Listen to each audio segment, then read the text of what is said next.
Hello and welcome to the G-Man Show on season finale, season 1, episode 5, the finale of today's season. And today I will be fulfilling a promise I made from the very first time I started this podcast, and that was interviewing an author. So I have the author here, and say hello. Hi, my name is Jerry. So I have a list of questions for you today that my friends and family have sent in. So basically, a little introduction. Um, This author has published a book about how to craft dolls that actually got published, and she wrote a children's story called Cattail and Pawn Pals that got rejected 9 times. With that out of the way, welcome to this episode of the G-Man Show. Alright, so I have the list of questions here. First question is, what inspired you to make the book about dolls?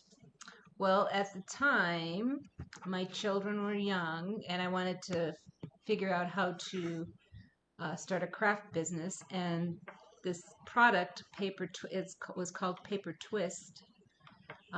It came like in a ball, and you can get it in many colors. And I just was playing around with it, and I ended up creating like these dolls from it. I started going to craft shows.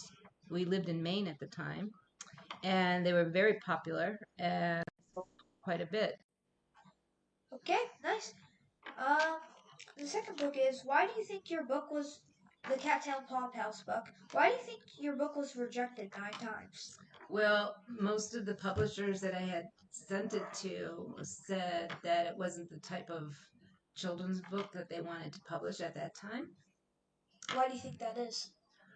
To be honest, I'm not quite sure because it was all about the animals losing their homes because of the forest being cut down by logging companies. So it was a fun story of them getting together to try and stop that from happening. Yeah, the animals could talk in that book, which is kind of cool. Yeah. Because you got rejected so many times by publishers, do you have any intentions of self-publishing your book? I am thinking about it, and my grandson wants me to do it. I just need to figure out how to do it.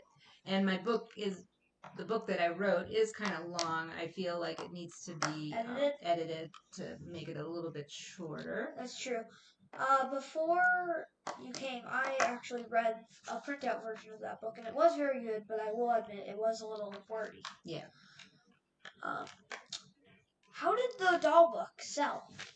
That during the time, and just like with any crafts, there's a popularity at the different times that a product comes out. And at the time, after I got a company, I think I can't remember the name of the company, but they were out of Utah, and they published the book, and they went into market, into different stores, craft stores, and it did sell. But eventually, that product wasn't that popular anymore. So when that happens, then a book, yeah, then people really didn't buy the book any longer.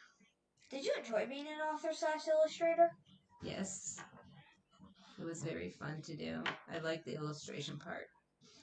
What year did you write the doll book in, if you can remember? That would have been, well, it was probably in the 90s, 1990s, probably maybe 92 or 93, somewhere's in there. Okay, do you know when Cattail Pawn Pals was written? Around that time, same time, in the 90s. Right.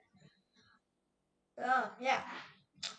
I know, because you wrote the book back in the 90s, was it hard, like, printing it out? Because they didn't really have self-printers back then. We did not have computers or printers. No, I had to use a typewriter. And I had to go to there was no internet. I had to go to the library and look up all the publishing companies for children's books and their addresses. And then I had to do everything by hand. There was no email. There was nothing like that. I had to make copies on a copier, like at the library. and then send them copies of everything. Wow. It was a lot of work. A lot more work than It sounds today's. like it. Yeah. Would you for any young authors maybe watching this, do you have any tips for the audience if they are wanting to be even an artist, because I know you Well, are an artist? I feel like if you have an idea for a book for children or any kind of book, is to pursue your idea. And nowadays with the internet and everything, it's a little easier to get your product in front of the people that might publish it. By chance, when you got those rejection letters, did they say the drawings were good? Because I looked at the artwork and it's very stunning and phenomenal. Actually, I think one of them did mention that they liked the drawings, but I have a theory, because you said the book was about them stopping tree cutting, correct? So maybe it's just they don't want to serve that message. I don't know. Maybe at the time, I mean, at that time when I wrote it, they were doing, and I lived in Maine at the time, and they were doing a lot of logging in the area I lived in. So that happens in certain areas of the country because we need the wood, so they have to cut down the trees, of course. But I think the idea of the book came to me because I had my two children were small, and I just thought that would be a good story to try to get that generation to know what's going on. Okay. And when you once you got the rejection letters, did you ever try to change the story, come up with more ideas? No, I didn't try to change the story. Would you nowadays? Would you try to self-publish, or would you keep it the same? Well, I would try to keep it pretty much the same, but a shorter. I did think that maybe some of the rejection might have been because it was too long of a story. Because you want to make it like a kid's picture book, correct? Right. So I definitely think that it needs to be shortened up.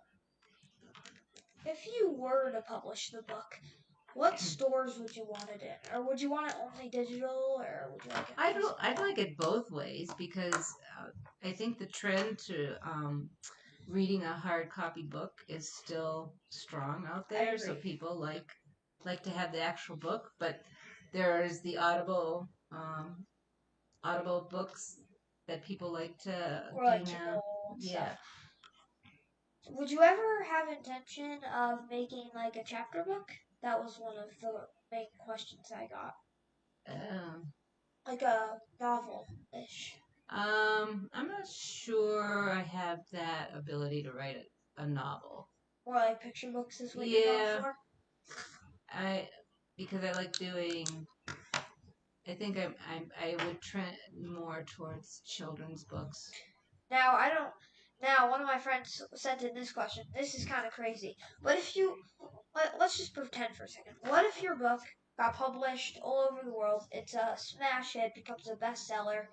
Would you have intention of making a movie for that book? Oh, I think it would be a fun movie, actually. I think like an animated movie. Yeah, I think it could turn into, with the right scriptwriter, I think it could turn into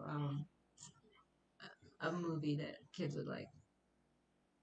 Yeah, I agree. I hope you enjoyed this episode of the G-Man Show, and see you later.